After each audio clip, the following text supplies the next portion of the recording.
Item Number, SCP-2319. Object Class, Safe. Special Containment Procedures. Due to its depth and historical lack of governmental or commercial interest, its location, SCP-2319's containment is considered de facto. In order to maintain this in perpetuity, an international cordon has been established around SCP-2319. At this time, the Foundation does not agree on the long-term survivability of SCP-2319.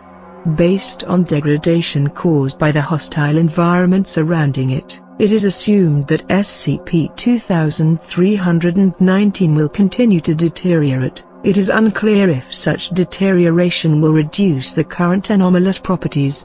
Description: SCP-2319 is the location and contents of a shipwreck off the southern coast of Australia. Its specific coordinates are latitude -39.458127 degrees, longitude 132.424794 degrees. The wreckage and materials recovered appear to be identical, with one significant difference, see below, to the wreckage of the RMS Titanic, which sank on April 15, 1912.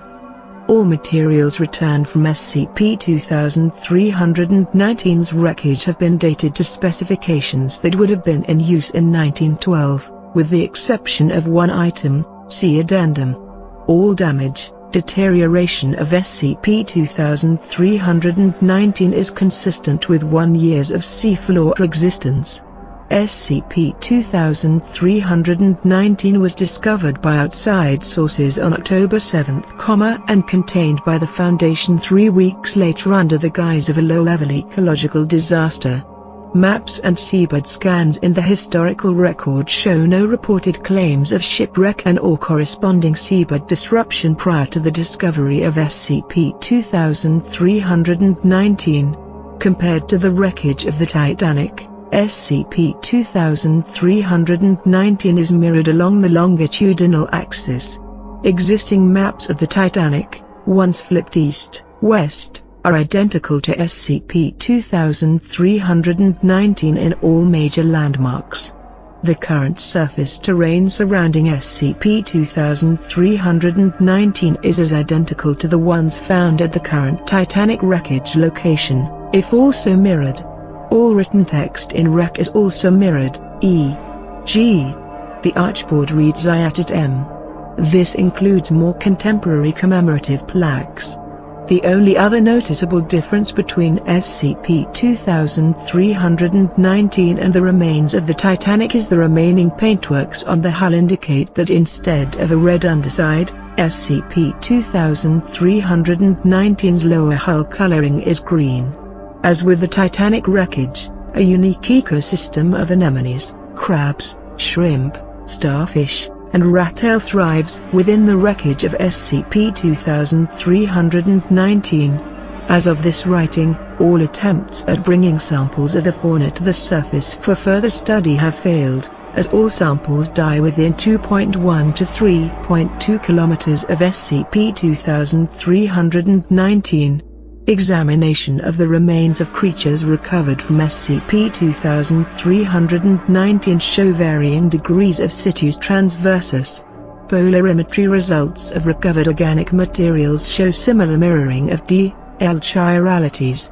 X-ray crystallography confirmed an abundance of L sugars and D amino acids in the samples. Addendum SCP-2319-A, originally deemed an aberrant system malfunction, reports of submersible navigation issues have become more consistent while exploring SCP-2319. Pilots report random moments where commands to move to port result in starboard motion. Complete repair of MROFs has not and does not solve the issues. Addendum SCP-2319-B, Foundation experts studying artifacts recovered from SCP-2319 have reported increased feelings of nausea and disorientation from midterm exposure to all artifacts. The effect is described as disorienting but not incapacitating. As of // all teams studying artifacts for upwards of 8 hours a day are required to spend 24 hours away from all SCP-2319 borne materials. Addendum SCP-2319-C, a recent exploration of SCP-2319 has revealed a unique artifact, dubbed SCP-2319-2. Buried under a bulkhead with debris and weathering corresponding to 100 years of sediment was a contemporary airtight safe, containing a clear plastic plate with the following phrases etched onto it: